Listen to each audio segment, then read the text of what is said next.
Clausuramos esta tarde la jornada sobre discapacidad y, como se dijo a mediodía, se ha invertido el orden de las ponencias. Empezará don Antonio Illana y seguirá don Patricio Monzón.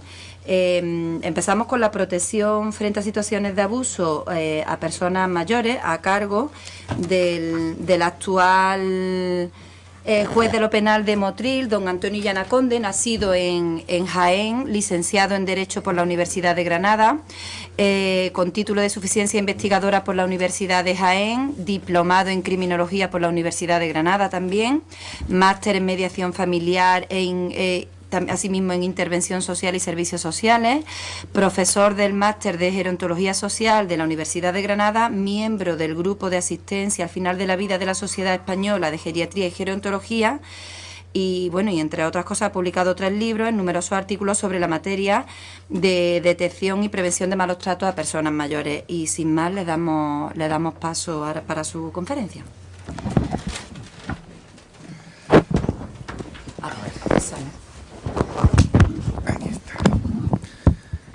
Muchas gracias, Aurora. Muchas gracias al Colegio de Abogados de Granada, a la ONCE y a la Fundación Aequitas como instituciones organizadoras de esta jornada, y muchas gracias a cada uno de los asistentes, porque Córdoba en esta época del año y con el tiempo que hace ofrece muchísimas posibilidades para hacer mejores cosas que estar a las 4 de la tarde escuchándome a mí. Así que realmente les agradezco sinceramente que hayan hecho ese esfuerzo. Intentaré no terminar de dormirlo, con eso casi que me doy por satisfecho, y sin más entro ya en lo que sería el contenido de la ponencia. Hablar de abuso a personas mayores supone hablar de maltrato a personas mayores. Es decir, la cuestión conceptual o terminológica está claro que en este caso no nos puede hacer que dejemos de ver el bosque. Puede ser una circunstancia más o menos eufemística, pero en realidad hablar de abuso supone hablar de un maltrato puro y duro. Y a mí me gustaría empezar remarcando esta idea, porque a partir de aquí yo voy a construir todo lo que es el resto de mi exposición. Lo primero que tenemos que tener en cuenta es que las personas mayores, desde el punto de vista del derecho, y hasta fecha muy reciente, no han tenido la consideración de un grupo específico. Es decir, hay derecho de menores, hay un cierto derecho de personas con algún tipo de limitación, sobre todo en el ámbito laboral, hay derecho matrimonial, pero no hay derecho de mayores. Es decir, perdón. Bueno, me refiero como un cuerpo, digamos, completo, ¿no? Lo que podríamos llamar, en un término un poco, en fin, tal vez no muy adecuado, derecho de la geriatría o derecho geriátrico, ¿no? Sí que es verdad que existen algunos ámbitos, más que en otros, por ejemplo, en el ámbito de seguridad social, toda la parte de prestaciones y de pensiones, pero, por ejemplo, en el ámbito penal no existe. Es decir, la legislación penal, salvo una referencia muy aislada que al final de mi intervención comentaré, no contempla la especificidad del mayor como víctima de posibles hechos constitutivos de delito. Ciertamente, la edad en sí mismo no puede ser un elemento diferenciador. Está claro que hay personas que pueden tener 70, 70 y tantos años y con plenas facultades mentales, tal vez a lo mejor no físicas, porque la edad evidentemente es un filtro por el que a medida que se va pasando las limitaciones físicas se hacen evidentes, pero el hecho en sí de tener una determinada edad no debería de ser un plus para que el derecho penal ofreciera una protección privilegiada. Pero es cierto y evidente que en muchos casos la mayor edad se identifica con bueno, pues personas con grandes síndromes geriátricos, con demencias seniles, con personas que tienen Alzheimer, es decir, personas que tienen una importante discapacidad mental. Y de hecho, en muchos casos basta con ir a una institución, basta con ir a un centro geriátrico, para darte cuenta de que, como norma general, entre el 40 y el 50% de las personas que pueden estar institucionalizadas en centros geriátricos presentan grandes deficiencias mentales. Hecha esta referencia, lo primero que a mí me gustaría comentar es que en realidad nos enfrentamos a un problema muy extendido, muy generalizado. ¿Que no sale a la luz? Pues eso es evidente, salvo cuestiones o casos muy concretos. ¿Que puede haber ciertas motivaciones o ciertos elementos para que no salga a la luz? Pues posiblemente. Yo tengo mi opinión particular. Es decir, hay dos grandes elementos que impiden que esta lacra, yo lo considero una auténtica lacra social, sea más conocida. La primera, que es que a nivel de medios de comunicación y a nivel social siempre se ha puesto, o en los últimos años se ha puesto en el acento en el tema de la violencia sobre la mujer, desconociendo tal vez que en el ámbito doméstico hay otras personas que también son víctimas y que van más allá de lo que es la propia esposa. Y en segundo lugar, por la propia consideración y la propia actuación muchas veces de las víctimas de esos malos tratos, de las personas mayores, que se piensan muy mucho adoptar cualquier tipo de acción tendente a denunciar o a poner los hechos en conocimiento del juzgado de la Fiscalía, por la mera y sencilla razón de que en un alto índice de casos, en realidad a quien están denunciando es a la persona que les cuida. Es a la persona que les cuida. Bien, hablar de maltrato a mayores implica necesariamente y en un primer lugar definirlo, tal vez para acabar con el tabú de que cuando se habla de malos tratos estamos refiriéndonos única y exclusivamente a maltratos de carácter físico. Eso no es verdad, ¿de acuerdo? Posiblemente la definición más extendida, la que internacionalmente se ha aceptado con mayor generalidad, es la que dio un psiquiatra americano llamado Hudson, es del año 1991, en fin, ya hace algunos años, y evidentemente en esta definición lo primero que se hacía era establecer que el maltrato a las personas mayores debía de entenderse desde una perspectiva amplia, que maltrato podía ser no solamente el maltrato físico, sino también la negligencia y el cuidado y la atención a las personas mayores, el abuso de contenido sexual, que es decir, una situación larvada, pero que está ahí presente en muchos casos, el abuso de carácter económico o habitacional, incluso desde el ámbito institucional, pues todo lo que podría equipararse o equivaler a confinamientos no autorizados, a anclajes no terapéuticamente establecidos por un médico, el tema del maltrato asistencial, y por supuesto el maltrato emocional o psicológico. Si quisiéramos resituar un poco, situar quiénes pueden ser las víctimas del maltrato, yo creo que sería necesario hacer una pequeña diferencia o una pequeña referencia, mejor dicho, a lo que estadísticamente se han considerado cuáles son los factores y los grupos de riesgo, y si llega a la posibilidad, llegar el caso incluso establecer un perfil de la víctima. Yo no voy a entrar mucho en todo lo que sería el tema estadístico.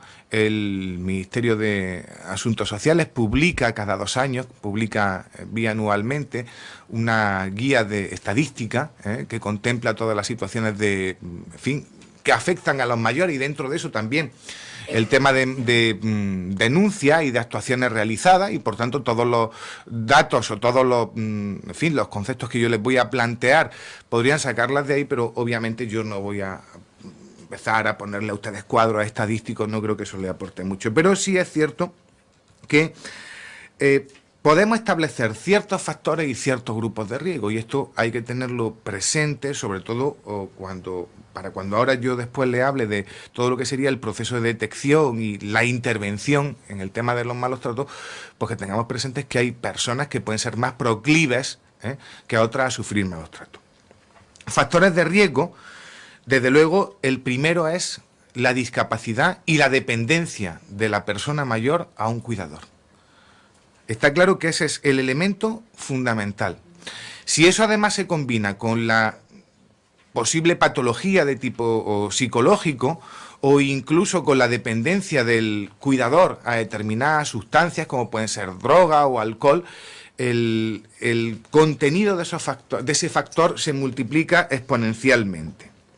Los antecedentes de violencia en la familia y las demencias de larga evolución también se convierten en factores de riesgo evidente que, si se dan en el caso de personas mayores, pues pueden ser elementos e indicios claros de que esa persona podría estar en una situación, digamos, más proclive a sufrir un maltrato.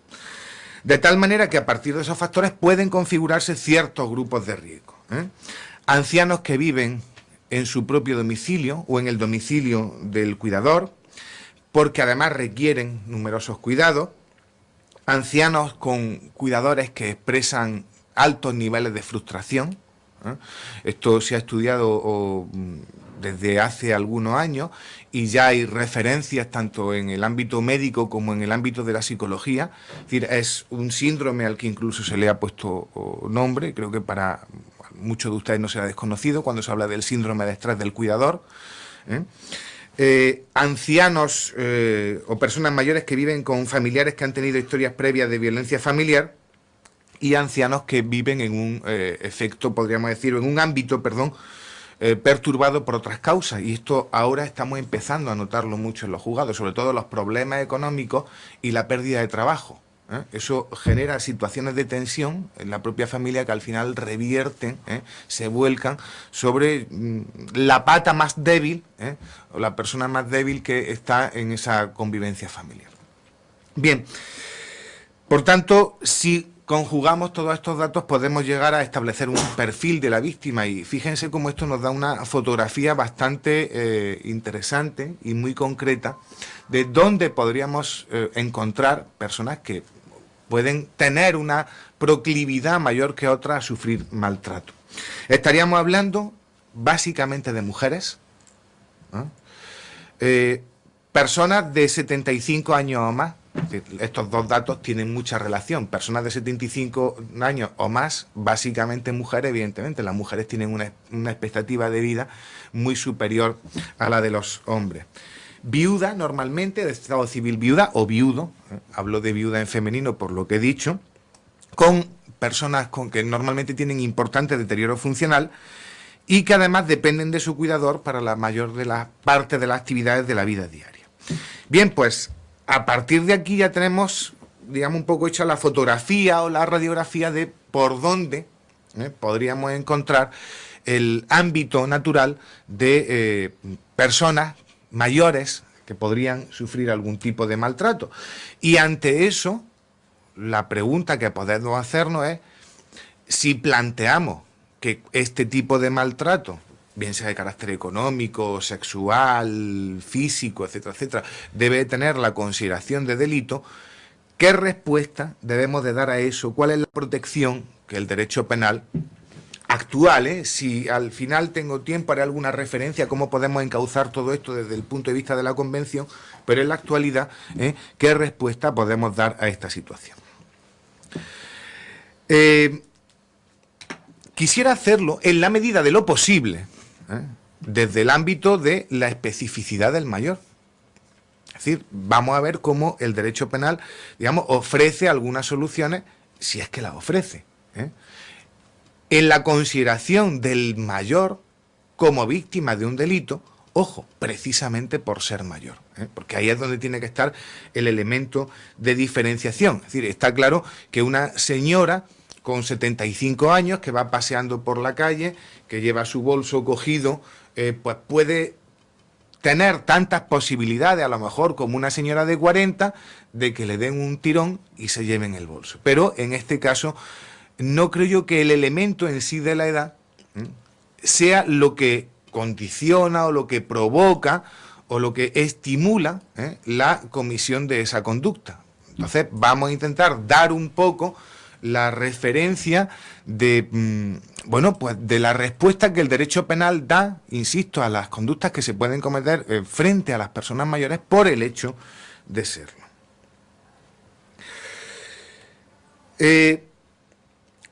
El primer instrumento que a mí me parece fundamental es la consideración de que mayores que presentan limitaciones o déficits de carácter funcional o de carácter psicológico son personas vulnerables. Es decir, aplicarles la consideración de persona vulnerable supone otorgarle un cierto nivel de protección. ¿Por qué? Pues porque realmente el Código Penal en muchos artículos, el 153, el 173, se refiere a la vulnerabilidad de una persona como causa de agravación de la conducta que se comete contra ella. Pero sobre todo porque el artículo 25 del Código Penal nos viene a decir que a los efectos de este código se considerará como incapaz a cualquier persona, haya sido o no declarada judicialmente su incapacitación, si realmente, obviamente no les cito literalmente, si realmente presentara algún tipo de deficiencia que lo hiciera susceptible de poder ser incapacitado. Por tanto, nos encontramos con que para establecer una posición de protección privilegiada de la víctima, digamos, frente a la que se pueden cometer determinadas conductas penales, el Código Penal nos permite considerarla como incapaz a efectos penales o como persona vulnerable, otorgándole una posición que, en caso contrario, no tendría. Pero junto a esto, como yo digo, hay otra situación que podría y que debería de ser aprovechada, que es otorgar la consideración a estas personas de especial vulnerabilidad o personas con especial vulnerabilidad. Como ya he dicho, los tipos de lesiones, el artículo 148, por ejemplo, del Código Penal, establece una causa de agravación de las lesiones simplemente por el mero hecho de que la persona sea especialmente vulnerable. Hasta tal punto es así que incluso el Código hace una especial referencia a los casos en los que, como consecuencia de esa especial vulnerabilidad, la persona se encuentre internada en un centro geriátrico tanto de tipo público como privado. Artículo 173, apartado segundo del Código Penal. ¿De qué depende que estos instrumentos, que en sí mismos son genéricos, puedan realmente favorecer la protección de las personas mayores que son víctimas de un maltrato? Pues de que los operadores jurídicos, los que están en un lado de la mesa, lo soliciten, lo pidan, y los que estamos al otro lado de la mesa tengamos la consideración y esa perspectiva de miras de aplicar estos instrumentos. Es decir, que no nos quedemos en ese tratamiento homogéneo, uniforme, en el todo entramos por la misma situación, y que vayamos, pues de alguna manera examinando una a una la situación. El Código Penal da ciertos instrumentos, pero después hay que saber utilizarlos y utilizarlos correctamente. Yo quisiera decirles que si nosotros nos planteáramos cuáles son o a qué conducta desde el ámbito penal se identificaría con más generalidad el tema del maltrato al mayor, pues casi todos coincidiríamos en el maltrato físico, las lesiones. Y bueno, evidentemente eso puede ser así. Fernando Santos ayer lo planteaba, el tema de los juicios rápidos, de cómo eso pues genera, digamos, una serie de situaciones que al final terminan en los juzgados, y efectivamente eso es así. Pero yo quisiera alertarle acerca de otra realidad. Una cosa es lo más evidente y otra cosa es lo más duro. Permítanme un poco esa diferenciación y ahora explicaré el porqué. Las lesiones que tienen un componente físico, son conductas que cuando se cometen sobre personas mayores son, por supuesto, que totalmente recriminables, rechazables, pero hay ciertos protocolos de actuación que hoy en día ya están bastante estandarizados. Es decir, cuando una persona mayor llega a un servicio de urgencia, automáticamente, si la explicación que él da de las lesiones no corresponde a los signos que hay, el médico tiene la obligación de hacer un parte individualizado, de remitirlo al juzgado de guardia, independientemente de que se quiera plantear denuncia. ¿No? Es decir, eso, como ya digo, está bastante protocolizado. Pero a mí me genera una especial precaución, y yo sí quisiera alertarle al respecto sobre el, digamos, el riesgo y el grave peligro que suponen las lesiones de carácter psíquico en las personas mayores. ¿Por qué? Pues por una razón muy sencilla, porque en estos casos la posibilidad de enmascarar los comportamientos delictivos, es decir, las agresiones, los ataques a la integridad psíquica de una persona mayor, que al final terminan provocándole estas lesiones, tienen la facilidad de ser enmascarados con la propia situación previa, la propia situación psicológica, la propia situación psiquiátrica que tiene la víctima del hecho. Es decir, las lesiones de carácter psíquico pueden, y de hecho el cuidador, si actúa conscientemente, o la persona que las provoque, si actúa conscientemente, siempre van a intentar ser enmascaradas ante la situación que tiene la propia persona mayor. ¿No? Usted es que tiene demencia senil, como tiene la demencia, como está en una fase inicial tiene Parkinson, no sabe lo que dice y tal. Y eso realmente es difícil de constatar, y es una cuestión sobre la que a mí me gusta alertar en todos los foros en los que hablo. Hasta tal punto que deberíamos de tener algunos criterios muy simples, muy básicos, muy de andar por casa, que nos pusieran sobre la pista, en la medida de lo posible, de la posible existencia de estos malos tratos de carácter psíquico. Los profesionales del ámbito sanitario, para inmediatamente intentar hacer un diagnóstico individualizado del tema, y a partir de ahí establecer una línea de actuación. Los trabajadores sociales o el personal de asistencia social, para inmediatamente realizar una actuación preventiva. Las personas del ámbito jurídico, pues bien, para tener conocimiento de esa situación o ponerlo en conocimiento de la Fiscalía, o incluso para ejercitar las acciones que consideremos adecuadas tendentes a combatir esa situación. Y esos indicadores de riesgo, esos indicadores de abuso, insisto, son elementos muy simples que yo creo que fácilmente todos deberíamos de tener en cuenta.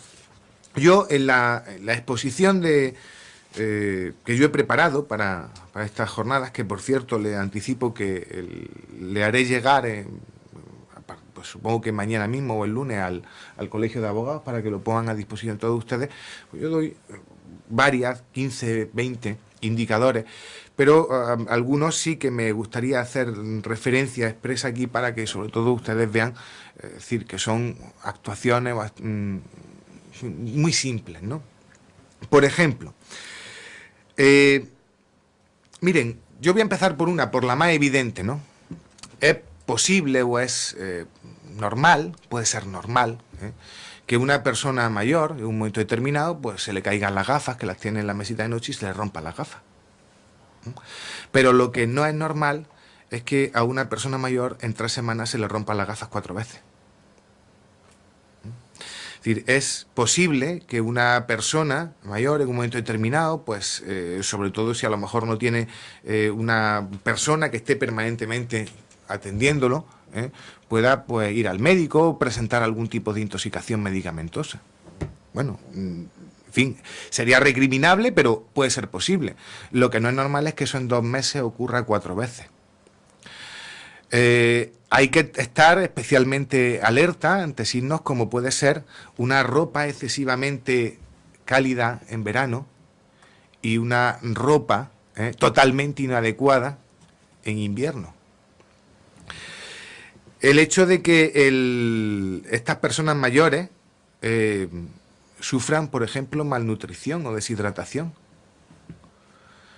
Todo ese tipo de factores, de indicadores de riesgo, la confusión, que ojo, una cosa es tener una depresión que en todo caso habría que ver hasta qué punto dentro de los elementos de sintomatología por ejemplo, de una demencia senil puede estar la depresión, pero bueno, una cosa, admitamos que puede haber un componente depresivo, ¿vale? Una cosa es sufrir una depresión y otra cosa es sufrir una situación de confusión. Es decir, todo este tipo de indicadores, insisto, nos ponen en muchas ocasiones en la posible presencia de unos malos tratos psíquicos, y a mí me gusta alertar sobre ello en todos los foros en los que tengo la posibilidad de hablar. Bien, y ante esto el derecho penal específicamente, ¿qué plantea? Pues plantea varias medidas de protección, o podríamos hablar de varias medidas de protección, ¿de acuerdo? Si nos vamos a las más extremas, pues hombre, cuando una persona comete un delito, una conducta grave, alguna de las acusaciones así lo solicita y el juez lo considera, se le puede mandar a prisión provisional. Yo no voy a entrar en ese tipo de cuestiones, ¿no? Pero sí me gustaría hacer referencia a un instrumento que yo creo que para mí es muy aprovechable, y respecto del cual en el ámbito de las personas mayores estamos haciendo un uso pobre. El artículo 13 de la Ley de Enjuiciamiento Criminal nos dice, como estoy seguro que conocen todos los juristas que están en esta sala, que se consideran como primeras diligencias, o dentro de las primeras diligencias del procedimiento penal está la de protección a la víctima. Bien, y nos dice expresamente que a tal fin podrá adoptar el juez las medidas previstas en los artículos 544 bis y 544 ter de la Ley de Enjuiciamiento Criminal. Bien, pues usted, esto es como el anuncio este que ha salido ahora del Renault Megane, ¿no? Esto es para todos menos para Gabriel Polas, ¿no? Bueno, pues lo que dice el artículo 13 no es para todos menos para las personas mayores. Es decir, también aquí están las víctimas, o están englobadas, deben de estar las víctimas que son personas mayores. ¿Qué nos ofrece?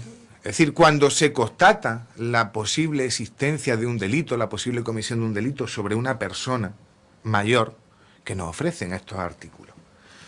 Pues el artículo 544 bis nos habla de prohibiciones de acercamiento, prohibición de acercamiento a la víctima, prohibiciones de comunicación con la víctima, prohibición de residencia en determinados lugares, barrios, incluso en los casos más extremos, ciudades o municipios, incluso provincias,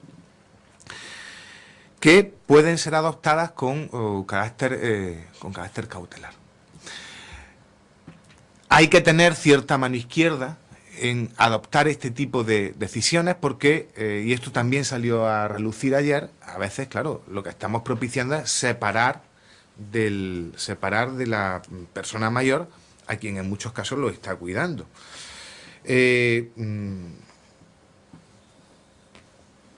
Hay que hacer y eso sí que es cierto que fundamentalmente le corresponde a los jueces, y aquí entra mucho la sensibilidad con lo que cada uno de nosotros planteemos esta cuestión, ¿no?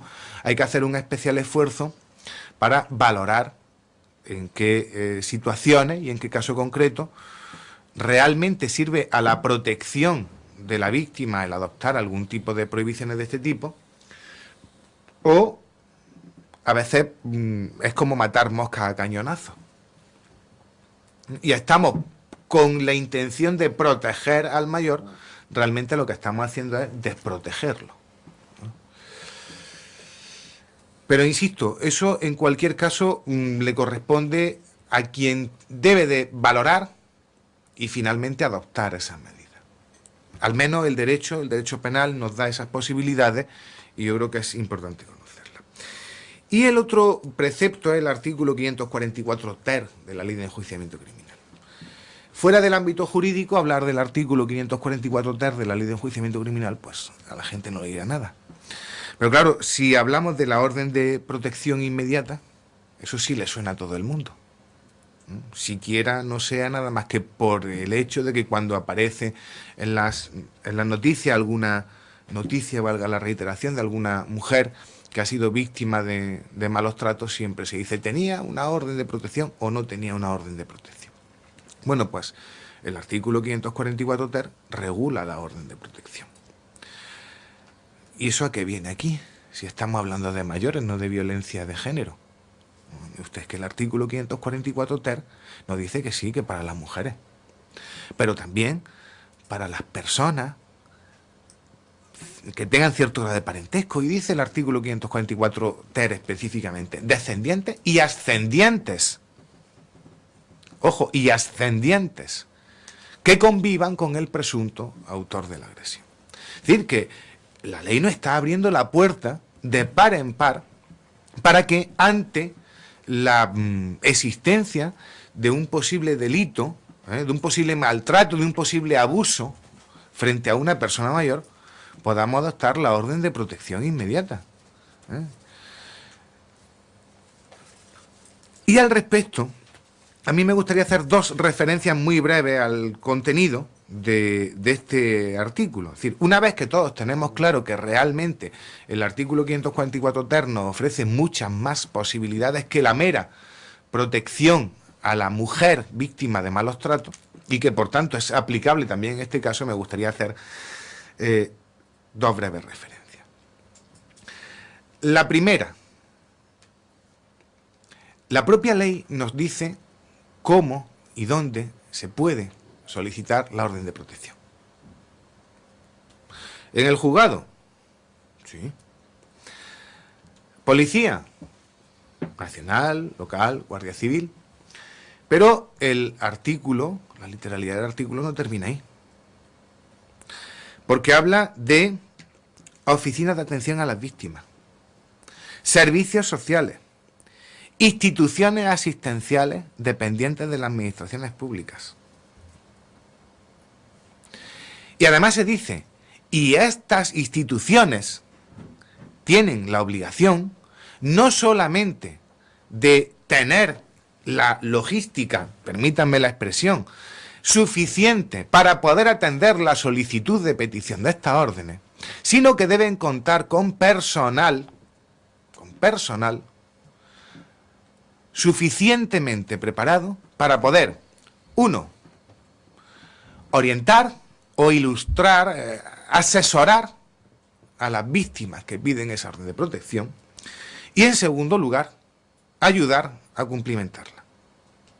Al cumplimentar, además, una orden de protección, las personas que estén aquí en esta sala, que sean abogados y que hayan trabajado habitualmente en el turno de oficio, saben que son 9 folios, hay algunas cuestiones que son realmente complicadas de cumplimentar en esa orden. Bueno, pues yo, es decir, no tengo la más mínima duda de que aquí en el Colegio de Abogados de Córdoba se dispone de modelos de órdenes de protección, y que cuando aquí llegara una persona víctima de maltrato, en lo que se hace referencia a mi ponencia, que es una persona mayor, seguro que le dirían, sí, mire usted, en tal despacho, vaya, que allí no solamente le van a dar los formularios, sino que hay una persona que le va a asesorar y que le va a ayudar a realizar la solicitud.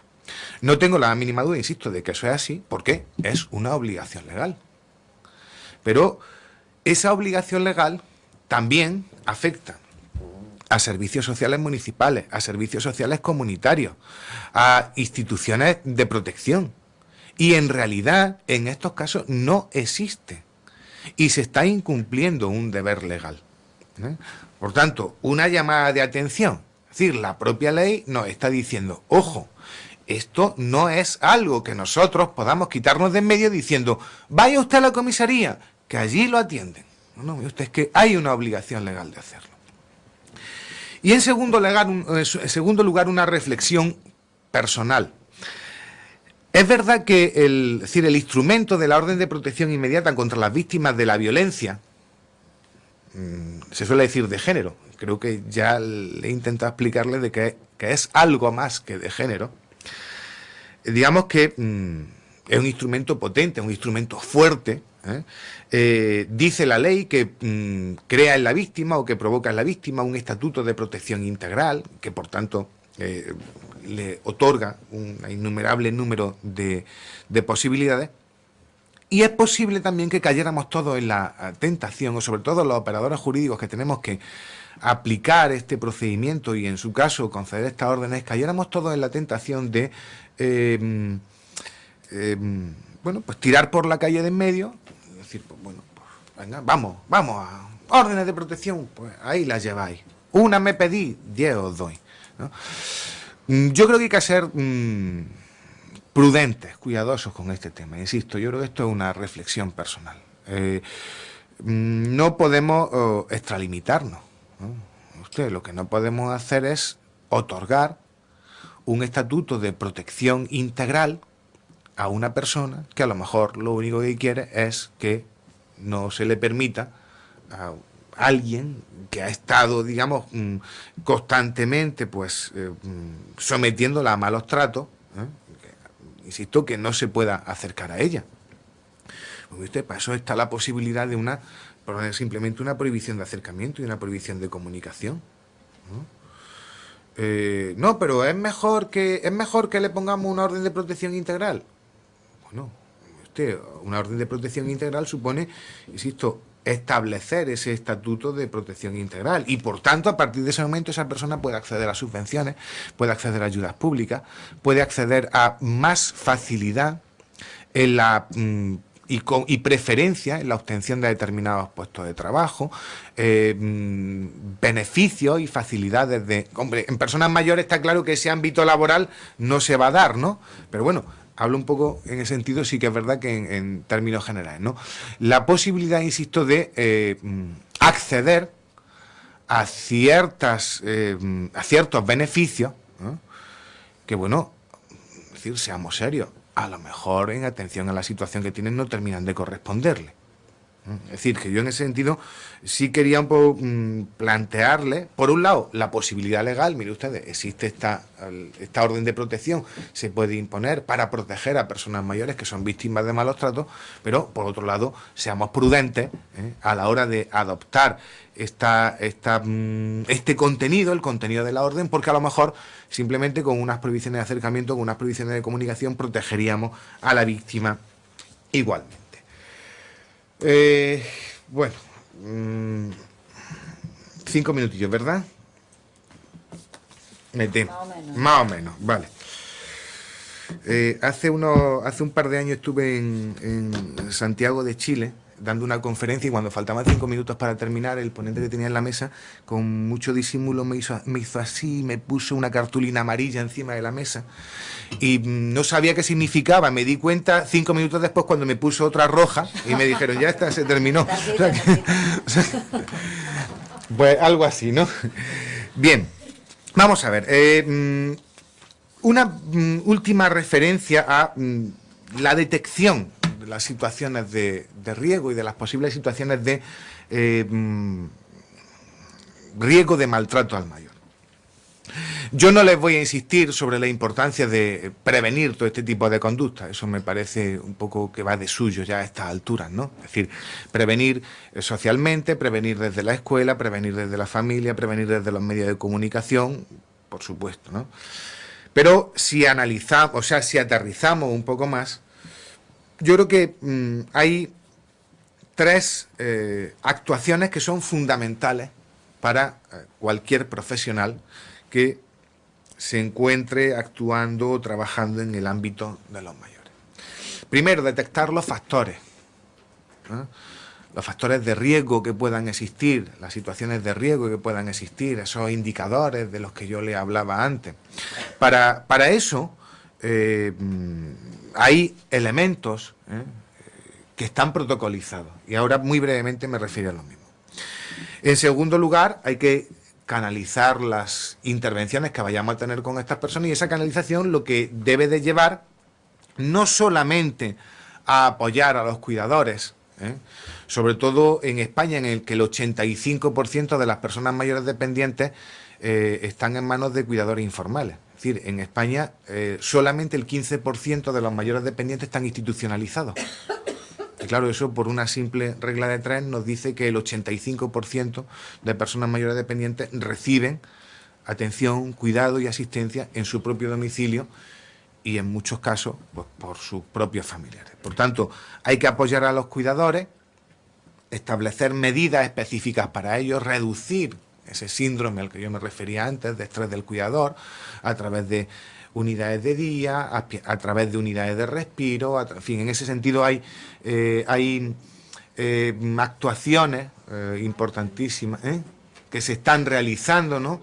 Muchas veces incluso las propias asociaciones, hay algunas asociaciones constituidas de personas cuidadoras y entre ellos generan sus propias actividades de respiro, algún tipo de excursión o de encuentro. Yo sobre eso no voy a referirme ahora porque excedería mucho el tema de la intervención, pero es decir, dentro de esas intervenciones hay que, por un lado, apoyar al cuidador y, por otro lado, lógicamente, también disminuir directamente las situaciones o los factores de riesgo. Y respecto a esa detección de factores, como le decía, sí que hay instrumentos que están protocolizados. Hay dos, fundamentalmente estos lo utilizan los trabajadores sociales, los asistentes sociales, y cada vez en mayor medida también el personal facultativo, el personal médico. Son los que denominamos instrumentos de cribado. Hay dos, uno del año 1998, el Indicator of Abuse Screen, de Reis y Nasmias. Es decir, en internet se pueden descargar sin ningún problema, ¿vale? Las preguntas, los ítems que se hace y tal. Y otro que es el programa APS, y son básicamente protocolos en los que en la entrevista personal con el anciano, pues unos tiene, en vez de son 33 preguntas, otro tiene 29 apartados, se hacen relativamente rápido y nos dan una idea bastante aproximada de si realmente podemos estar en presencia de alguna situación de maltrato. Aunque para eso siempre lo mejor, además de todos estos instrumentos, es tener un poquito de olfato y vista larga, que al final eso es lo mejor, ¿no? Y para tener esa vista larga, la AMA, la Asociación de Médica Americana, que saben ustedes que es una de las asociaciones científicas más potentes que hay en el mundo, decían que no hay nada como directamente y rutinariamente en las entrevistas que los facultativos tengan con las personas mayores, preguntarle y ya está. Si es que no, es decir, no hay que llevar la cosa con secretismo, ni como ahí a ver si yo le saco los factores, pero no se me vaya a enterar. No, porque es que al final realmente cualquier actuación que haya que plantear, hay que plantearla con ellos. Es decir, ojo, vamos a ver, está ocurriendo esto, tú quieres denunciar, hay que poner encima de la mesa cuáles son las circunstancias que se van a plantear si se denuncia, y qué le vamos a decir qué le vamos a pedir al juez. Un alejamiento, un no alejamiento. Si se pide un alejamiento, ojo, usted está en condiciones de vivir solo, vamos a ir a una institucionalización. Es decir, ¿cómo afectaría eso a la vida normal y corriente de esta persona, que pase de estar en su casa a estar en una residencia? Bueno, puede decir, no, hombre, que se quede en la casa, sí, pero bueno, algún tipo de cuidado y asistencia necesita, ¿no? Entonces, insisto, muchas veces preguntar directamente. Además, la AMA hizo un estudio en el año 2007 que venía a decir que una pregunta tan simple como ¿siente usted algún tipo de riesgo cuando está en su casa? ¿O es usted víctima de malos tratos? Les daba una prevalencia de un 92%. Es decir, eso es un índice de fiabilidad prácticamente, pues casi en medicina, casi absoluto. De tal manera que, bueno, pues hay que establecer, lógicamente, antes de llegar al juzgado, establecer un plan de actuación. Lo fundamental es no desocializar al anciano, a la persona mayor que está siendo víctima de malos tratos, ¿vale? Intentar generar un procedimiento en el que haya una cierta seguridad por su parte, pero al mismo tiempo que se le estén ofreciendo también ciertas posibilidades. Valorar el riesgo y establecer un plan de actuación. A veces el plan de actuación será, mire usted, quédese en su casa, esté usted alerta, aquí tiene estos teléfonos, el teléfono de la policía, el teléfono de tal, y a lo mejor en otras ocasiones ese plan de actuación será mucho más amplio. Bien, termino. Yo he procurado en mi intervención poner un poco el contrapeso de lo que sería el ámbito estrictamente jurídico con lo que es la realidad, ¿no? Es decir, en el ámbito de la protección de las personas mayores hay unas personas que son las personas que trabajan en el ámbito de los trabajadores sociales, las personas que están en el ámbito de la asistencia social, que son la primera línea de defensa, y a partir de ahí pues hay otro grupo, están los facultativos, están los médicos, están y tal, y posiblemente los jueces seamos los que estemos casi al final, seamos los que integremos esa última línea de defensa, posiblemente los que al final, cuando nos empezamos a enterar de los asuntos, Ya, para bien o para mal, lo que se pudiera hacer en orden a la protección de estas personas mayores, casi que ya nos lo dan hecho. Simplemente lo único que tenemos que hacer es dictar resoluciones que vayan un poco a ratificar esos planteamientos, esas intervenciones y esas actuaciones que han tenido. Por eso yo, insisto, les planteaba un poco mi intervención, o he pretendido en mi intervención moverme entre esos dos ámbitos. Pero también porque si nos vamos exactamente a lo que es el ámbito penal, pues miren ustedes, es que es descorazonador. Hay que saber un poco la situación de la que partimos, ¿vale? La situación en la que estamos. Yo les voy a leer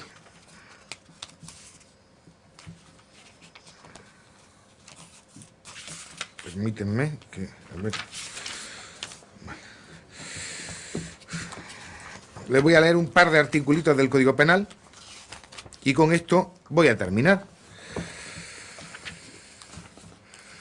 Esto tiene que servir un poco para que nos demos cuenta de por dónde van los tiros y qué es lo que queda por hacer, ¿vale?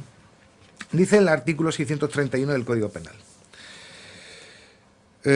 los dueños o encargados de la custodia de animales feroces o dañinos que los dejaren sueltos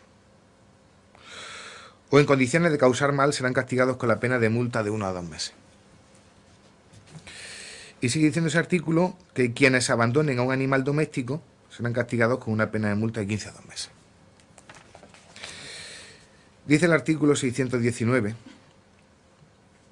que los que dejaren de prestar asistencia o en su caso el auxilio que las circunstancias requieran a una persona de edad avanzada o discapacitada que se encuentre desvalida y dependa de sus cuidados, será castigado con una pena de multa de 10 a 20 días. Esa es la situación que tenemos. Esa es la realidad pura y dura. Así están las cosas. Miren ustedes, esto no tiene que ver con recortes presupuestarios, no tiene que ver con que tengamos menos dinero para la dependencia o para la discapacidad. Es simplemente el planteamiento, el reflejo social de la situación en la que nos encontramos. Y cambiar esto depende de los que estamos a este lado de la mesa y también dependen de todos los que están al otro lado de la mesa. Me gustaría que se quedaran un poco con esta idea y que todos piensen que en el tema de la protección a personas mayores, si no tienen otro motivo u otro objetivo por el que intentar cambiar la situación, háganlo al menos por puro egoísmo, porque todos esperamos algún día llegar a mayores. Muchas gracias.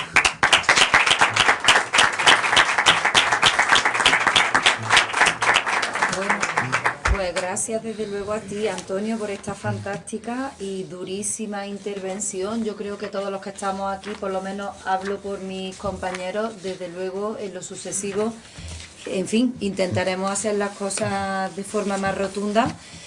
Y bueno, se abre un pequeño turno de preguntas para el que quiera. Bueno, de manos de momento. Venga, Cristina. No, es una curiosidad.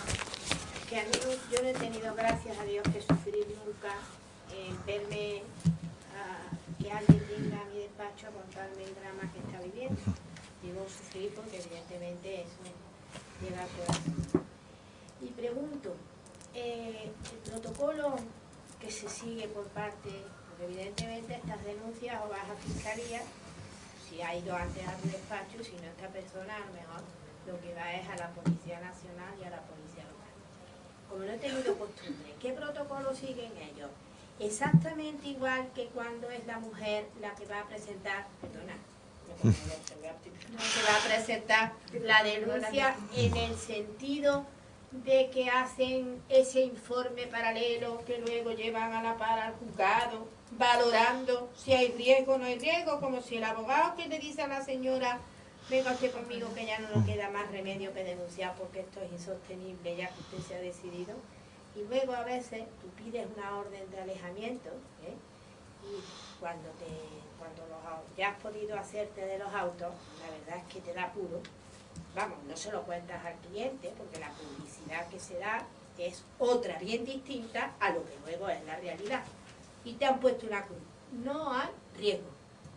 Y tú ves que la mujer la segunda o la tercera vez que viene, que le han dado 40 guantas y que, bueno, o le han hecho objeto de otra situación. ¿Estos siguen el mismo protocolo con los ancianos? No, no, vamos a ver. Hay dos... ¿O les place?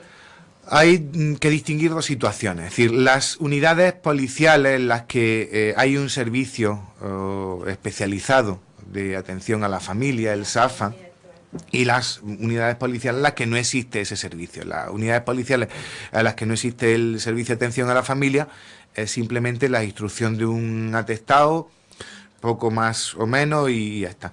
Y en las unidades o en las unidades policiales en las que sí existe ese equipo de atención a la familia, sí se suele hacer un informe, pero no ese informe estandarizado que responde al tema de los malos tratos, de la violencia de género. Por una razón muy sencilla, porque en ese informe muchas de las preguntas van dirigidas a establecer el riesgo de una situación conyugal. Es decir, no se plantea el tema de una relación, de una situación de convivencia. Si se nos planteara la cuestión de una situación de convivencia, posiblemente a lo mejor ese informe sí estaría estandarizado y podría utilizarse tanto en un caso como en otro. ¿Por qué? Porque conviven en la casa la suegra, que tiene 89 años y tiene Alzheimer, convive la mujer, convive el marido y conviven 2 hijos. Pero no está enfocado en ese ámbito, sino que esos informes están planteados para la violencia de género.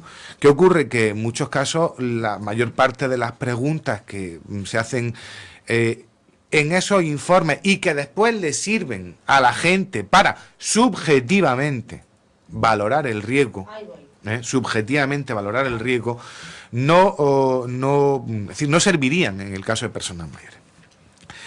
En el caso de personas mayores hay un riesgo claro, que es el riesgo de desasistencia. Es decir, el fundamental riesgo, salvo, vamos a ver, los casos en los que una persona está institucionalizada, no. Yo no quiero decir que no haya malos tratos a mayores en el ámbito institucional, que los hay. Curiosamente, las estadísticas nos dicen que el tipo de maltrato más frecuente en los mayores que están institucionalizados es el abuso o el maltrato de contenido sexual. Ojo, eso es un dato a tener en cuenta, Bien, pero insisto, es una cuestión simplemente estadística. Si están institucionalizados solamente el 15% de las personas mayores, el 85% restante, como he dicho, viven en el domicilio. Es decir, y el riesgo principal que existe es el de desatención. Porque, claro, ¿qué hacemos con el mayor que está denunciando o al cuidador o a una persona que vive en el entorno familiar? No, pues mire usted, vamos a poner una prohibición de acercamiento de 500 metros. Vale, ¿y a quién echamos de la casa? ¿A quién echamos de la casa? Es decir, no, hombre, no va a echar a la mujer si el marido, o sea, si el yerno le maltrata a la suegra.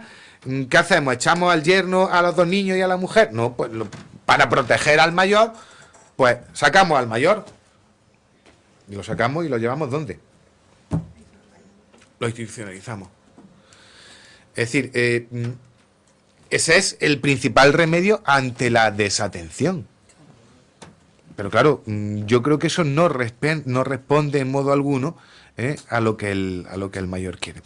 Entonces, bueno, pues por reconducir un poco la pregunta que formulaba, ante los posibles informes que pueda realizar la policía, lo único que tenemos que hacer es tener muy claramente en cuenta que son informes de tipo subjetivo y después también plantearnos desde el primer momento que las medidas que valen para las mujeres no valen para los descendientes, no valen para los ascendientes.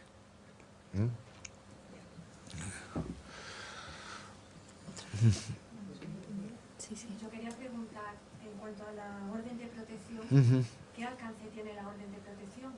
No soy jurista, soy trabajadora social en el ámbito sanitario. Y allí tenéis órdenes, tenéis los modelos de orden de protección. No, yo llevo más de 20 años y no conozco totalmente el tema de la orden de protección. Pero además me gustaría saber, aparte del alcance, qué tiempo desde que tú lo puedas solicitar hasta que esa orden de protección será. Bien. Vamos a ver, dentro del alcance, como ya he dicho, la orden de protección, dice la ley, con términos muy rimbombantes, concede a la víctima un estatuto de protección integral. Bueno. Desde el punto de vista penal, pues en realidad las medidas no dejan de ser las mismas que hemos visto que justamente se recogían en el artículo anterior de la ley, el 544 ter por el 544 bis. Prohibición de acercamiento, prohibición de residencia, prohibición de comunicación. ¿Vale? La diferencia está en que la orden de protección, conjuntamente a esas medidas de tipo penal, lleva a otras de tipo civil. Claro, de tipo civil supone posibilidad de solicitar una pensión por alimentos, atribución del uso del domicilio. Pero todo eso, ¿qué tiempo lleva? Perdón, y voy más allá, pero es que después hay medidas de carácter administrativo. Se pueden pedir subvenciones, se pueden pedir ayudas. ¿Vale? Desde el punto de vista procedimental, inmediatamente supone que se despliega todo lo que es la asistencia de oficio, aunque no sea presunto autor del hecho, sino como víctima, pero como víctima tienes derecho a asistencia jurídica gratuita. ¿Vale? ¿Qué tiempo puede transcurrir desde que se le pone al juez la orden encima? Porque claro, yo lo que no puedo plantear o lo que no puedo contestarte es qué tiempo transcurre desde que una persona empieza a plantearse que quiere solicitar una orden de protección hasta que se le pone al juez encima de la mesa. Porque por ahí se pasa por un periodo, salvo que la persona tenga la idea muy clara, se pasa por un periodo que yo lo llamo periodo chicle. Se va extendiendo, alargando. Mire usted, lo vamos a hacer. Es que he estado aquí esta mañana, pero me lo he pensado mejor, casi que lo vamos a dejar.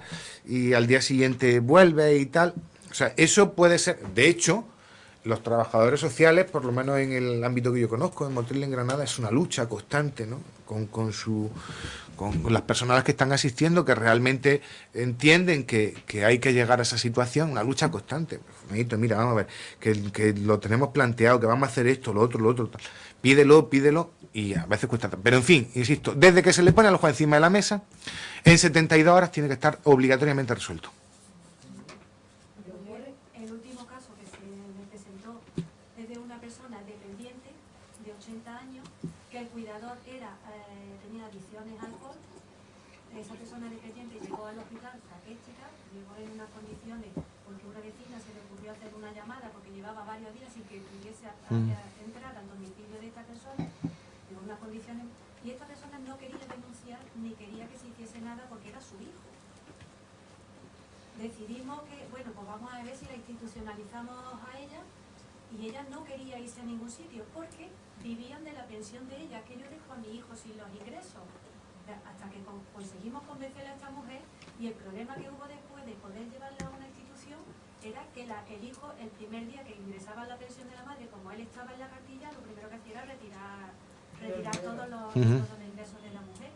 Y yo estuve llamando a fiscalía, estuve llamando a todos sitios, y a mí no me daban opción de ningún Vale, sitio. insisto, Porque ella no quería denunciar, vale, porque no había un informe de que había físicamente, o sea, de que estaban a ella maltratando físicamente.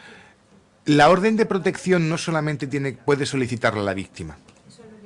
La orden de protección no solamente puede solicitarla a la víctima. La orden de protección puede solicitarla a la víctima o cualquier persona que tenga conocimiento de una situación que pueda constituir un hecho, o decir, un presunto delito. Esa es posiblemente una de las partes de este artículo que cita el 544 ter que resulta más desconocida. Porque siempre se plantea, posiblemente un poco por el vicio de la violencia de género, de que la mujer va a la comisaría y allí le ofrecen la posibilidad, pero si ella dice que no, pues la policía... Bien, hay que decir claramente que la orden de protección puede solicitarse por personas que en el ámbito profesional tengan conocimiento de la existencia de hechos que presuntamente son delitos. Por tanto, si hay una obligación que no es una obligación moral, sino legal, de denunciar los hechos, y hay la posibilidad de solicitar la orden de protección, está claro que después habrá que valorar las situaciones, pero cuando está insostenible, el profesional debe de hacerlo. Ahora, una cosa es solicitar la orden de protección inmediata y otra cosa es intentar arreglar el tema, ¿vale? Intentar arreglar el tema, voy a llamar a Fiscalía, a ver si contacto con fulanito, joder, es que no me ha cogido el teléfono, pues voy a llamar a menganito, que es amigo de tal y tal, a ver cómo lo podemos hacer, tengo un conocido en comisaría. No, es decir, esto, pues todos sabemos cómo funciona, ahí hay mucho voluntarismo, pero el tiempo va pasando. Una orden de protección inmediata es un formulario, tiene una estructura, el sellito del consejo por aquí, el cuadradito que pone orden de protección por allá y tal. Cuando el juez se encuentra encima de la mesa el formulario con el cuadradito que pone orden de protección, sabe que tiene encima de la mesa un documento que por obligación legal debe de estar resuelto antes de que transcurran 72 horas. Solamente hay un caso, que no lo dice la ley, pero que es de lógica, en el que no podría resolverse en el plazo de 72 horas, que es que alguna de las personas, bien la víctima, bien quien la solicita o bien quien presuntamente es el autor de los hechos, no pudiera ser oído en ese plazo tan breve de tiempo, porque el artículo 544 ter dice que para adoptar la orden hay que oír a la víctima y al presunto autor del hecho. Hay que, es decir, no es si podemos, no, hay que. Pero en estos casos se tienen que adoptar las medidas del artículo anterior, prohibición de acercamiento, de comunicación o de residencia en determinado ámbito, es decir, barrio, municipio, etcétera, etcétera. Con lo cual, de alguna manera, la situación más perentoria está cubierta. ¿Vale? Está cubierta porque usted, pues, no se ha podido resolver en 72 horas, pero el juez en esas 72 horas sí pone una orden es decir, unas prohibiciones de acercamiento. ¿Qué ocurre? Que hay que ir al juez con una orden de protección, con una solicitud de orden de protección. Pues le puedo decir que la página web del Consejo General del Poder Judicial, poderjudicial.es, se la pueden descargar.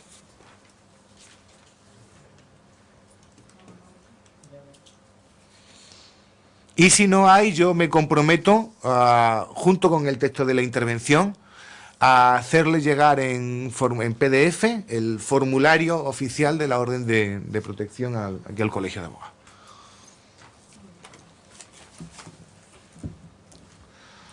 En fin, ¿alguna pregunta más? Bueno, yo te iba a preguntar, Antonio, supongo que en las medidas civiles, dentro de la orden de protección, difícilmente se verá que el uso del domicilio, te pongo por caso, imagínate la típica familia que vive en casa de la abuela o del abuelo, supongo que, o el matrimonio que vive con la persona mayor y es víctima de un maltrato en el ámbito familiar. Supongo que en el orden, en la medida, en la protección, en el orden civil, difícilmente se verá que sale el matrimonio de la casa, que son los autores del hecho delictivo y se queda la persona mayor, ¿no? Pero como poderse pedir, desde luego se puede pedir si la persona está en condiciones de vivir sola, ¿no? A ver, yo en estos casos, a mí siempre me gusta ser muy radical, pero claro, yo tengo un problema, es que llevo mucho tiempo ya investigando del tema del maltrato al mayor y al final eso te crea una especie de, no sé, una especial consideración. Yo lo tengo muy claro. A ver, si hay un matrimonio, es decir, el hijo o la hija, el yerno, que están viviendo en casa de los suegros, o del suegro o de la suegra, que es viuda y tiene 80 y tantos años, y el yerno ahí tiene una denuncia de maltrato, que a lo mejor puede venir por un parte de lesiones que haya partido del médico de asistencia que lo está viendo. Y la casa es de la señora mayor. Van a la calle, está claro, Pues ¿no? yo lo tengo, yo eso lo tengo más claro que el agua. Por eso te digo. Lo tengo más claro que el agua. Que a lo mejor así a nivel práctico como que se tiende a Claro. pensar que el mayor lo mete en una institución, en un No, centro no. y soluciona el Ahora, problema, pero que de justicia sería que los que vayan a la calle desde luego... Claro, ya lo ¿cuál hubieran es el hecho. problema? Que en el último año y medio estamos empezando a ver situaciones en las que los hijos sacan a las personas mayores de la residencia porque necesitan Claro, el dinero de la pensión. claro. Y claro, los hijos se llevan al mayor a su casa. Yo, que que soy una persona en este tema de protección a menores poco dado a las medias tintas, yo sí lo tendría muy claro. Es decir, vamos a ver, en un juzgado penal donde yo me encuentro ahora, mi obligación profesional es celebrar juicio y dictar sentencia. Estoy poco en contacto con la actuación inicial del procedimiento, y yo, bueno, pues muchas veces cuando llegan los asuntos a mi mesa, ya todo lo que es la actuación previa está hecha. A mí, en todo caso, me corresponde, o la ley me faculta, a acordar ciertas prohibiciones que se puedan imponer con carácter de pena.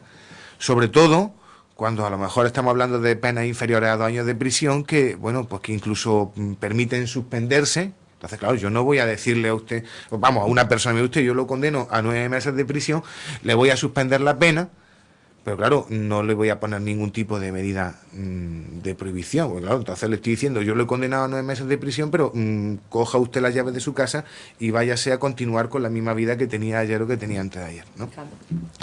Entonces yo, en eso, para mí, insisto, no en el ámbito cautelar o no en el ámbito previo a la sentencia, sino en la sentencia, a mí no hay medias tintas. Usted, el autor del hecho tiene normalmente, sobre todo cuando hablamos de matrimonios, que es normalmente suele ser, por desgracia, el varón, yerno o hijo, cuando en la casa hay una mujer, nuera o hija, la prohibición de alejamiento va de suyo. Claro, a mí muchas veces me han llegado mujeres al despacho, esposas al despacho, ¿no? ¿Usted? ¿Y cómo lo hacemos? Que usted no me ha dicho que mi marido no puede acercarse durante 18 meses a 500 metros de la casa. Y yo, en ese sentido, mi respuesta siempre es la misma. Pues, señora, lo tiene muy fácil. Usted escoja su madre o su suegro y la casa, o váyase con su marido. Absolutamente. Está así de simple. Y curiosamente, casi ninguna se va con el marido. Antes lo mismo que ha hecho con el suegro, lo ha hecho con ella. Bueno, no creas que hay de todo. Sí, pero ojo, no olvidemos que uno que hay de todo, que seguramente habrá gente que claro, por su cónyuge, eso está claro. Pero no olvidemos que uno de los factores de riesgo a los que yo me refería al principio de mi intervención era precisamente que la persona que está maltratando provenga de situaciones de malos tratos previos en su familia. Sí. Y perdona, yo te voy a hacer otra pregunta. A nivel de prueba, en el ámbito del maltrato habitual psicológico, en esta que es mucho más sutil y evidentemente es más difícil de probar en cualquier caso, en este caso yo entiendo que más, porque además si el cuidador es hijo, seguramente la persona mayor vulnerable se acoja a su derecho a no declarar contra su hijo, puede ser luego en la vista oral. Yo te pregunto, porque claro, cuando hay un parte de lesiones que directamente cursa el hospital o o el asistente social, pues en este caso no hay problema. Pero si lo que realmente hay de fondo y el delito que se está cometiendo es un delito de maltrato psicológico de forma habitual, perfectamente conocido por otros testigos, lo digo, hombre, un poco también para que nos ilustremos todos. Y si luego la víctima se acoge a su derecho a no declarar, se tendría, en tu caso, ¿cómo lo resuelves? Vamos a ver. Pregunto. Yo puedo llamar al juicio al forense. Sí, con testificales. Someterlo poco menos que a un tercer grado. Eso es. Puedo llamar al juicio a los testigos. Apretarle dentro de lo que es lo admisible en su condición de testigo. Puedo incluso hablar previamente con la víctima y decirle que tiene derecho a no declarar, pero que también, bueno, pues que se ha puesto o se ha activado toda la maquinaria judicial intentando protegerlo. Claro. Y puedo hacer lo que yo creo que humanamente puedo hacer cuando tengo el convencimiento de que realmente hay una situación de malos tratos. Si con ese otro tipo de pruebas yo puedo articular una sentencia que sea suficiente para enervar, que es un término muy jurídico, la presunción de inocencia, pues tiro para adelante. Y si no fuera así, Pues yo puedo llegar hasta donde Ya. puedo llegar. Te lo digo porque Es normalmente... decir, claro, lo que no podemos hacer es... Es una prueba válida, claro. pero que normalmente en los casos de malos tratos a mujeres, es que normalmente se acoge el derecho de no declarar en la sentencia absolutoria, haya prueba, no haya prueba. Bueno, yo insisto, no, es decir, el tema de malos tratos a mujeres tiene ciertas connotaciones que lo hacen distinto al... Casi. Lo hacen distinto al tema de los malos tratos a mayores. Por eso. Yo, perdón, en algunas ocasiones, aún rozando el límite de la ética profesional, Sí. he llamado a mi despacho a la víctima. Claro. Y bueno, y en algunas ocasiones le he hecho saber antes del juicio que realmente, por supuesto que poniendo de antemano su libertad a declarar o a no declarar, pero que todos los que íbamos a estar en el juicio en realidad íbamos a estar intentando proteger su situación. Claro, es que- Pero usted, si al final llega al convencimiento de que no quiere declarar, pues ¿qué vamos a hacer? Es decir, vamos a ver, ¿podemos proteger a quien no quiere ser protegido? Claro. Éticamente, me refiero desde el punto de vista ético. Es decir, ¿es lícito proteger a quien no quiere ser protegido? Ahí habría mucho que decir. Yo también tengo una pregunta. Bueno, esto ha abierto un debate. Patricio. Una pregunta para su señoría. Esto no es que sea generalizado, pero sé que es frecuente y por lo tanto tiene un poco más de carga social la pregunta. Un señor mayor que no está mal del todo, pero está un poquito con la cabeza ida, está en un centro de mayores, intenta salir por la puerta y no le dejan. Así. Eso típico, atípico. Vamos a Es que ver. es carísimo atenderle a este señor cuando quiera salir. No van a asumir la responsabilidad de que este señor se vaya y se le caiga por algún lado. Bien, por otro lado, este señor tiene todo el derecho del mundo constitucional a deambular por las calles y hacer su vida como le parezca. Claro. Yo a ver, conozco el caso concreto de un señor mayor que estaba en una residencia geriátrica que conoció a una señora más o menos de su misma edad que vivía cerca y cuando los hijos se enteraron que estaban manteniendo relaciones entre ellos, le dijeron a la directora de la residencia que le prohibían expresamente que su padre saliera de la residencia. El padre, que no era precisamente un mindundi ni una persona inculta, escribió una carta al defensor del pueblo y la directora de la residencia cuando la fundación que tutelaba esa residencia se enteró, fue fulminantemente cesada y además se le abrió un procedimiento penal por detención ilegal. ¿Vale? Es decir, la situación es así, eso es inconcebible. Es decir, eso, mire usted, que yo, que no estoy incapacitado legalmente, ¿usted me va a prohibir salir de la residencia? ¿De qué? ¿Vale? Claro, efectivamente. Por desgracia es así. Ahora, cuando yo estoy incapacitado, pues, bueno, pues entonces tendré que estar al tema de la incapacidad. Pero hay otra cuestión que yo, ya que se ha suscitado la pregunta, y voy a aprovechar para meterlo de tapadillo. Es decir, esto no tiene nada que ver, pero ya que me lo has planteado, lo voy a...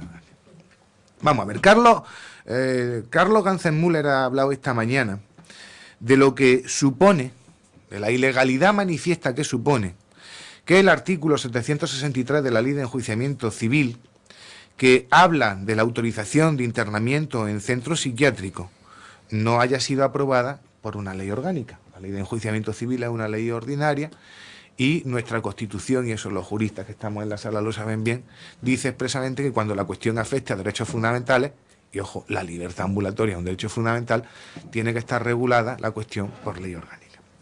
Bueno, pues el artículo 763 está diciendo o está regulando cómo un juez puede, con carácter previo o incluso con carácter posterior, ratificando una decisión previamente adoptada, privar de libertad a una persona por razón de su trastorno psiquiátrico, siempre que sea para recibir tratamiento. ¿Y qué ocurre con el tema de las residencias geriátricas?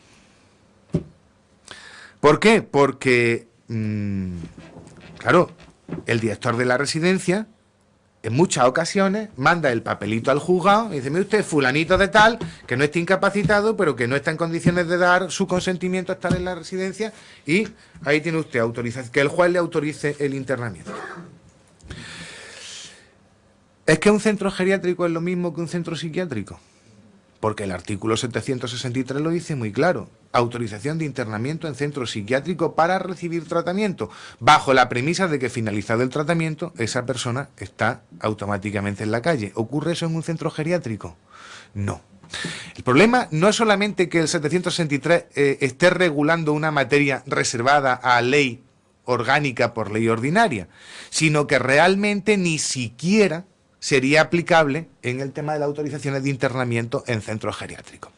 Podríamos decir, pero bueno, en Andalucía, perdón, vamos, tenemos que hacer lo que tenemos que hacer, pero eso no quiere decir que yo no me sienta con el derecho de subirme a esta tribuna y plantear las cosas como, al menos como yo las veo.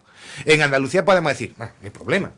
Tenemos la ley de protección al mayor, ley 698, que nos dice en el artículo 47 que las autorizaciones de internamiento en centro geriátrico deberán ser autorizadas judicialmente. Y claro, si el problema del artículo 763 es que un centro geriátrico no es lo mismo que un centro para recibir tratamiento psiquiátrico, en el momento en que la ley andaluza nos habla de internamiento en centro geriátrico, problema solucionado. O sea, que estamos diciendo que el 763 no vale porque se está regulando por ley ordinaria una materia sometida a ley orgánica y estamos consintiendo ingresos en centros geriátricos bajo el paraguas de una ley autonómica. Eso es una auténtica barbaridad. Una auténtica barbaridad. Que sí, que hacemos lo que tenemos. Pero, ojo, eso requiere urgentemente que se plantee una modificación legal. De hecho, ya el Tribunal Constitucional, ¿no?, ya ha dicho que el 763... Efectivamente, pero insisto, el 763 se está planteando como internamiento para recibir tratamiento psiquiátrico, internamiento en centros psiquiátricos. Residencia municipal, y nosotros cuando ingresa y otra persona tiene un Alzheimer, entendemos que esa persona no tiene capacidad de tomar decisiones de quedarse con nosotros, automáticamente lo comunicamos aquí al decanato y luego cada 6 meses se nos exige que esa persona se informe de cómo está, si está mejorado, si no ha mejorado, y los términos que pone ese decreto que nos mandan es de que continúe el tratamiento. Y claro, es que nosotros no podemos dejar a una persona allí sin que realmente cumplamos el requisito, que automáticamente informamos al decanato. Pues en algunos lugares, y por lo que usted me comenta, aún todavía hay la cierta precaución de remitir cada cierto tiempo un informe que después sea ratificado por el juez, pero en otros casos me consta que se da la autorización de internamiento y el procedimiento pasa a dormir el sueño de los justos. El CEDIR que son los que llevan esos temas aquí, exigen que nuestro médico pasa 2 o 3 meses sin emitir informe de cómo está y nos lo requiere. Sí. La jugada de familia. Y claro, para nosotros es una garantía, igual que los ingresos voluntarios. O sea, para nosotros es una garantía porque hay personas que no pueden salir solas, entonces tú tienes que protegerlas, como la dejas salir fuera. Entonces, el ingreso voluntario, automáticamente y con un seguimiento, te garantiza que esa persona está ready y sale con nosotros. Es decir, sin duda que esa garantía, es plausible y además yo la aplaudo. Hay etapas, perdón, que hay un momento que esa persona tú la ves, que un día está bien y el día siguiente está mal, entonces está en una lucha que se quiere ir a su casa, no te puede ir, tiene que ir contigo, ¿no? Entonces, para nosotros, la autorización de ingreso voluntario es una garantía de que estamos haciendo bien, que familia no, estamos haciendo lo que tenemos que hacer, porque esa persona tú no la puedes dejar salir a la calle sola. Sí, vamos a ver, a mí me parece fantástico, realmente, es decir, que me parece totalmente correcto. Lo que yo estaba planteando simplemente era que estamos construyendo una práctica sobre una norma jurídica que decir que es totalmente, o debería ser totalmente contraria a la protección del mínimo derecho a la libertad que tiene que tener una persona mayor. Yo siempre he planteado que en estos casos, cuando se plantea el tema de incapacitar a una persona mayor porque los hijos necesitan ingresarlo en una residencia, la opción más correcta debería de ser plantear una incapacidad parcial y que el ámbito de la incapacidad se limitara exclusivamente a prohibirle, no, es decir, que necesitara asistencia para realizar actividades patrimoniales por encima a lo mejor de 200 euros, para darle una mínima capacidad de que él pueda atender a sus gastillos y tal, ¿no? Y después, asistencia y autorización para decidir cualquier cambio de domicilio ajeno a la residencia donde se encuentra. Y con esas dos cuestiones solventas de manera prácticamente casi absoluta todo lo que serían los requerimientos, las necesidades de esa persona, ¿vale? Y no tienes que acudir a una incapacitación total. Entonces, a veces es más fácil pedir una incapacitación parcial, única y exclusivamente sobre ese ámbito, donde realmente si tiene un procedimiento judicial que mejor o peor, más adecuado o menos adecuado a la convención, pero que evidentemente no está puesto en cuestión, a solicitar una autorización judicial para un internamiento sobre la base de un procedimiento que es que no admite la más mínima crítica, pero vamos, ninguna, en razón a la legalidad de la decisión que se está adoptando. Perdona, pero es que los internamientos involuntarios no hemos visto obligadas durante todo el tiempo en los hospitales, sobre todo porque era lo que menos tardaba, no porque fuera menos adecuado o más adecuado que la incapacitación. Porque la incapacitación se nos había dicho que tardaba mucho tiempo. Mientras tanto, le dan el alta a la persona, ¿qué hacíamos? Yo vuelvo a insistir, es decir, que no lo planteo como crítica, ¿no? Es decir, que me parece fantástico, porque además que muchas veces estamos atados de manos y tenemos lo que tenemos, no podemos, pero que creo que son situaciones que hay que denunciar, hay que poner de manifiesto, porque son claras, vamos, patentemente y manifiestamente mejorables. ¿Alguna pregunta más? Sí. Conchi. Para hilarlo en el tema de la carga de la prueba, en tema de mayores, posible víctima de malos tratos y demás, cuando es de carácter psíquico, ¿podemos utilizar también la UI? La UI, la unidad que se creó para la violencia de género, pero la podemos utilizar también, es que son un poco restrictivos en eso, pero en fase de instrucción para probar eso, o tenemos la El UI. Instituto de Medicina Legal tiene A ver. psiquiatra y Pero psicólogo. en la unidad de valoración es mucho más rigurosa, más completa. Si no puede, A ver, yo creo que tenemos que utilizar los instrumentos que tengamos a nuestra disposición. En algunos casos sea la UBIG, a lo mejor en otros casos el equipo psicosocial de los juzgados de familia, a lo mejor, ¿sí? Y ojo, y a lo mejor en otros casos, pues tendremos que acudir a un perito privado. Sí, pero mi pregunta es que la UBI no se nos permite, que son muy rigurosos en los juzgados. Los juzgados, esto es para la de violencia de género. ¿Que podemos utilizar? ¿Se ha utilizado alguna vez con temas de mayores? Esa es mi pregunta. Vamos a ver, yo debo de decir, insisto, como he comentado, que en un juzgado penal las posibilidades de instrucción que yo tengo son limitadísimas, ¿eh? Me consta que sí se utilizó lo que a mí me consta, en los procedimientos que han llegado a mi mesa, en una ocasión sí, pero es decir, el juez instructor tuvo que descolgar el teléfono. Oye, por favor, mira, esto es casi de favor y tal. Es decir, nos lo están planteando de una manera que fuera de esos cauces a lo mejor de actuación, casi que está en el tema de las relaciones personales, ¿no? Es muy difícil plantearlo. De hecho, es unidad de valoración, UBIG, es decir, unidad de valoración de las víctimas de la violencia de género. De género. Muy taxativo, no. Esto es para la violencia de Está previsto género, para eso. el tema de maltrato para la mujer.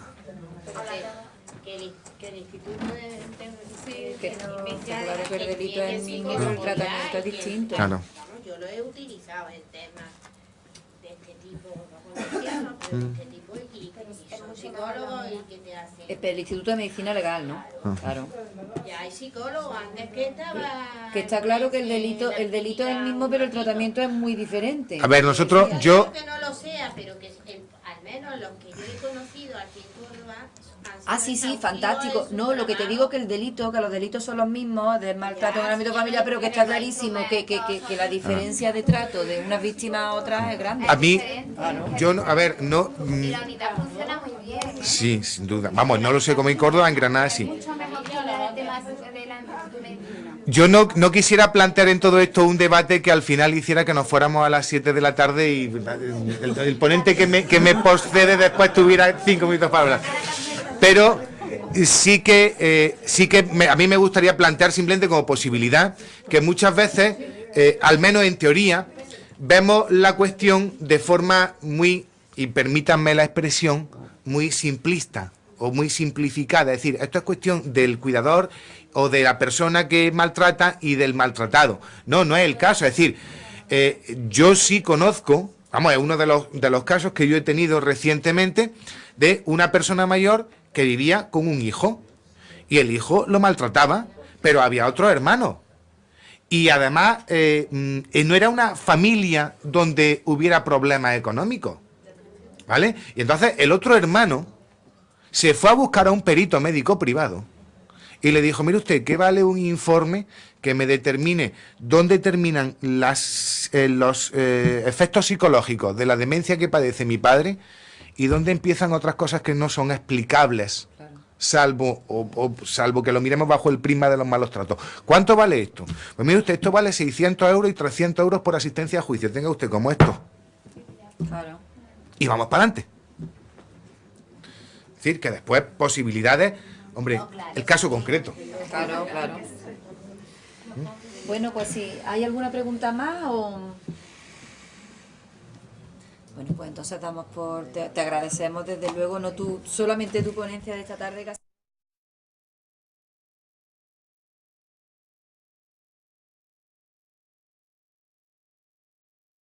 Yo tengo un problema con la Renfe, que es que por mucho que le requiera no me va a esperar, así que les ruego que me permitan ausentarme de la mesa, y le agradezco también, quisiera aprovechar la oportunidad para agradecerle mucho a ustedes todo lo que yo en estos 2 días, a través de los comentarios y de los momentos que he tenido de hablar con ustedes, también me han aportado, que para mí todo eso es muy importante, y muchísimas gracias. Muchísimas gracias.